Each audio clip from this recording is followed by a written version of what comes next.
Hello viewers, welcome to my channel RP Classes. Continue class 9th Maths RD Sharma. Surface area and volume of a sphere.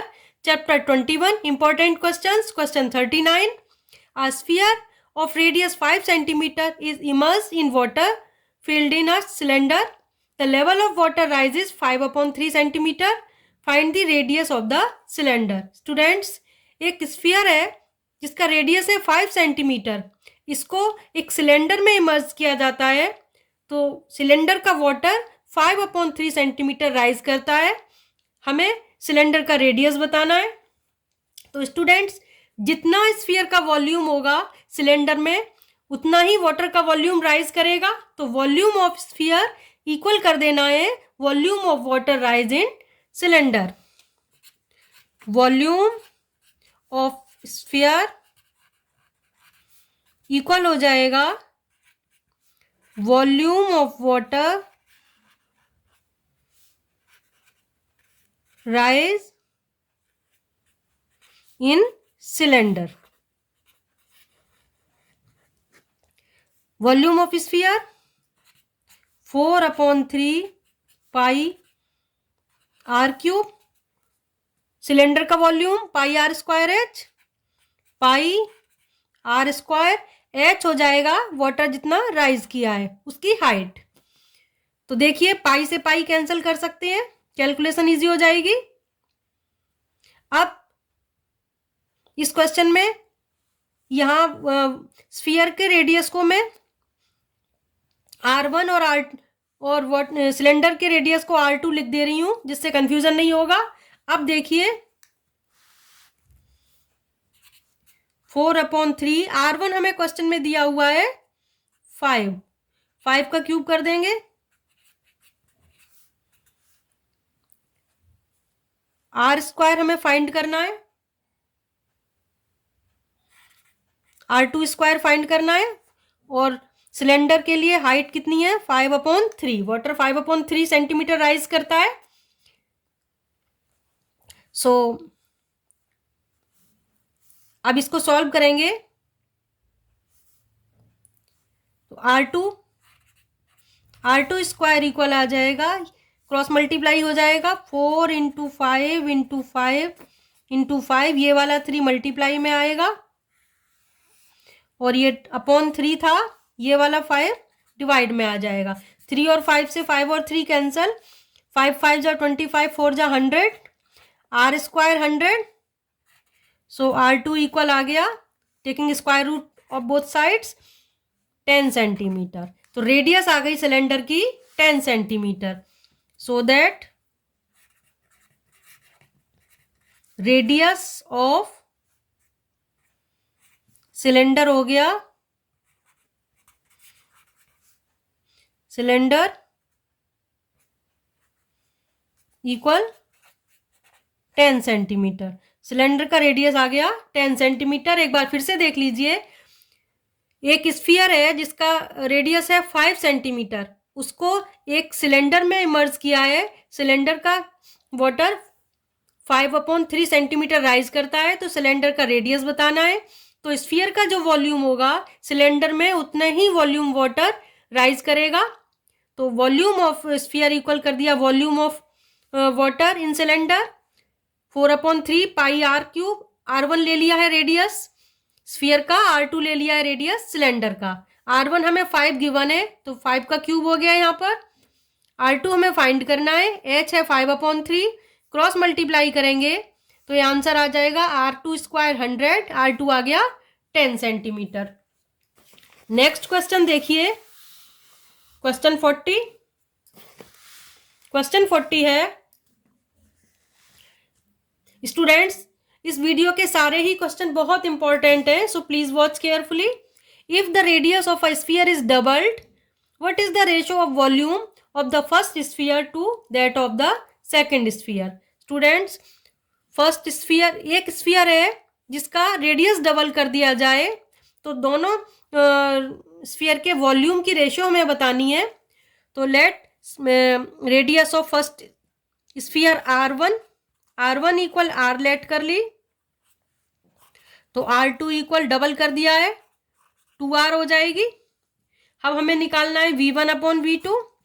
V1 है volume of first sphere upon volume of second sphere V2। V1 क्या होगा, sphere है 4/3 पाई R1 cube upon second sphere के लिए 4/3 पाई R2 cube. 4/3 pi cancel कर देना, R1 cube upon R2 cube आ गया। R1 क्या है R, so R cube upon R2 क्या है 2R लेट किया है 2R whole cube. So this becomes R cube upon 2 का क्यूब करेंगे 8 आएगा, 2 2 जा 4 2 जा 8 R क्यूब। R क्यूब से R क्यूब भी कैंसल, आंसर आ गया 1/8। सो V1 इज टू V2 कितना आ गया आंसर 1:8। एक बार फिर से देख लीजिए, एक स्फीयर है जिसका रेडियस डबल कर दिया जाए तो उनके वॉल्यूम की रेशो क्या आएगी ये हमें बताना था। तो पहले स्फीयर का रेडियस R1 R लेट कर लिया, दूसरे स्फीयर का रेडियस कितना हो जाएगा, डबल कर दिया means 2R। So V1 upon V2 volume of sphere 4/3 pi R cube. So 4/3 pi R1 cube upon 4/3 pi R2 cube हो जाएगा। 4/3 पाई से 4/3 पाई cancel, R1 cube upon R2 cube हो गया। R1 को R लिख दिया, R2 को डबल 2R होल क्यूब। सो R cube से R क्यूब कैंसिल हो जाएगा, 2 क्यूब 8 होता है। सो आंसर 1/8 आ गया, रेशो हो जाएगी 1:8। नेक्स्ट क्वेश्चन देखिए, नेक्स्ट क्वेश्चन भी बहुत इंपॉर्टेंट क्वेश्चन है।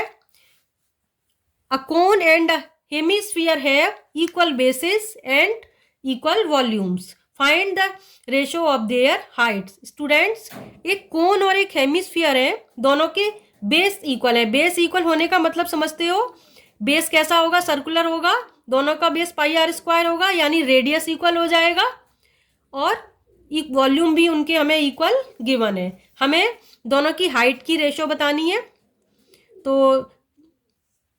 हम ये कह सकते हैं कि हेमिस्फीयर में हाइट और रेडियस एक ही होता है, ये ध्यान रखना। तो पहले क्वेश्चन में दिया हुआ है radius of cone equal radius of hemisphere, दोनों का बेस इक्वल है तो हम उनके रेडियस भी इक्वल हो जाएंगे। इक्वल हमने लेट कर लिया R मान लिया, और दोनों के वॉल्यूम इक्वल है। Volume of cone equal given है वॉल्यूम ऑफ हेमिस्फीयर, ये हमें क्वेश्चन में गिवन है। वॉल्यूम ऑफ कोन क्या होता है 1/3 पाई R²H, ये हो जाएगा हेमिस्फीयर का वॉल्यूम 2/3 पाई R क्यूब। अगर हम ध्यान से देखें तो देखो 3 से 3 कैंसिल हो जाएगा, पाई से पाई कैंसिल हो जाएगा, R² कैंसिल हो जाएगा, लेफ्ट साइड में H आएगा और यहाँ से एक 2 और एक R बचेगा। अब हमें इसकी रेशो निकालनी है R/H, तो ये हो जाएगा H/R लिख दे रही हूँ, R डिवाइड में ले आएंगे 2/1 आ जाएगा। So H is two R। Students ध्यान रखना, हेमिस्फीयर में रेडियस ही हाइट हो जाएगी, तो R और H की रेशो निकालनी है, रेशो आ जाएगी 2:1। एक बार फिर से देख लीजिए, एक कोन और एक हेमिस्फीयर का बेस इक्वल है तो उनके रेडियस इक्वल हो जाएंगे। हमने R लेट कर लिया रेडियस को, और देखिए दोनों के वॉल्यूम इक्वल दिए हैं। Volume of cone equal volume of hemisphere हमने लिख दिया। अब देखिए वॉल्यूम ऑफ कोन होता है 1/3 पाई R²H, volume of hemisphere 2/3 pi R cube. तो 3 से 3, पाई से पाई कैंसल, R² कैंसिल हो जाएगा, यहाँ लेफ्ट साइड से H बचेगा, यहाँ से 2 × R आएगा, तो R डिवाइड में लेके आए तो H/R 2/1 हो जाएगा। तो रेशो हो गई H/R 2:1, और हेमिस्फीयर का रेडियस ही हाइट होगी, तो दोनों की रेशो आ गई 2:1। ये है हाइट कोन की, ये हो गई हाइट हेमिस्फीयर की। नेक्स्ट क्वेश्चन देखिए, last question of this video. A vessel is in the form of hemispherical bowl is full of water. Its contents are emptied in a right circular cylinder. The internal radii of the bowl and the cylinder are 3.5 centimeter and 7 centimeter respectively. Find the height of to which the water will rise in the cylinder. Students, एक hemisphere है, hemisphere बोल है जो water से completely fill है. इसके content को किसी सर्कुलर सिलेंडर में एम्प्टी किया है. तो पूछा है और दोनों के रेडियस गिवन है. बोल का रेडियस है 3.5 और सिलेंडर का है 7 सेंटीमीटर. हमें बताना है कि कितना सिलेंडर में वाटर राइज करेगा. तो दोनों के वॉल्यूम इक्वल हो जाएंगे. तो वॉल्यूम ऑफ हेमिस्फीयर इक्वल हो जाएगा volume of water in cylinder. Hemisphere का वॉल्यूम होता है 2/3 pi are cube. Are the हुई है हेमिस्फीयर के लिए 3.5 क्यूब हो जाएगा. इक्वल सिलेंडर का वॉल्यूम पाई आर. सिलेंडर के लिए आर दी हुई है 7 × 7 स्क्वायर पाई आर स्क्वायर. और सिलेंडर के लिए हमें एच फाइंड करनी है. तो पाई से पाई कैंसिल हो गया. अब देखिए एच फाइंड करना है. तो ये 2 × 3.5 को 3 टाइम्स लिख रही हूं. क्यूब करना है. डिवाइड में आएगा स्टूडेंट्स ये 2/3 वाला. और ये 7 × 7 भी डिवाइड में आ जाएगा. अब देखिए डेसिमल हटाएंगे. ये 3 डेसिमल हटा दिए. 1000 आ गया डिवाइड में. अब देखिए 7 से डिवाइड कर रही हूँ. 7 5 जा 35. 7 5 जा 35. अब देखिए 5 से इसको डिवाइड किया 200 टाइम्स. अगेन 5 से डिवाइड किया 40 टाइम्स. फिर 5 से डिवाइड किया. 5 7 जा 35. 5 8 जा 40. 2 से 8 को डिवाइड किया 4 टाइम्स. तो ये आंसर आ जाएगा इसका. न्यूमरेटर 7 और डिनोमिनेटर आता है 12. तो इसका आंसर आ गया H = 7/12 सेंटीमीटर. फिर से देख लीजिए एक बार. क्वेश्चन में दिया हुआ है एक वेसल है हेमिस्फेरिकल बोल के फॉर्म में. उसमें वाटर फिल है. उस वाटर को हमने एक सिलेंडर में कन्वर्ट किया है, सिलेंडर में एम्प्टी किया है. तो सिलेंडर के लिए रेडियस दिया हुआ है 7 सेंटीमीटर. बोल का रेडियस है 3.5 सेंटीमीटर. हमें बताना है कि सिलेंडर में कितना वाटर राइज करेगा. हाइट बतानी है वाटर की सिलेंडर के अंदर. तो देखिए दोनों के वॉल्यूम इक्वल हो जाएंगे. Volume of hemisphere equal volume of water in cylinder हो जाएगा.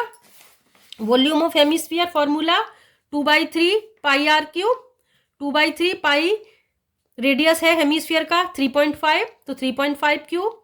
सिलेंडर का वॉल्यूम पाई आर स्क्वायर है. तो पाई आर सिलेंडर के लिए 7 है.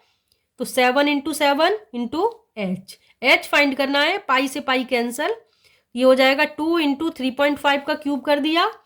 डिवाइड में आएगा 3 × 7 × 7. कैलकुलेट किया. आंसर आ गया 7/12 centimetre. Hope you all understood.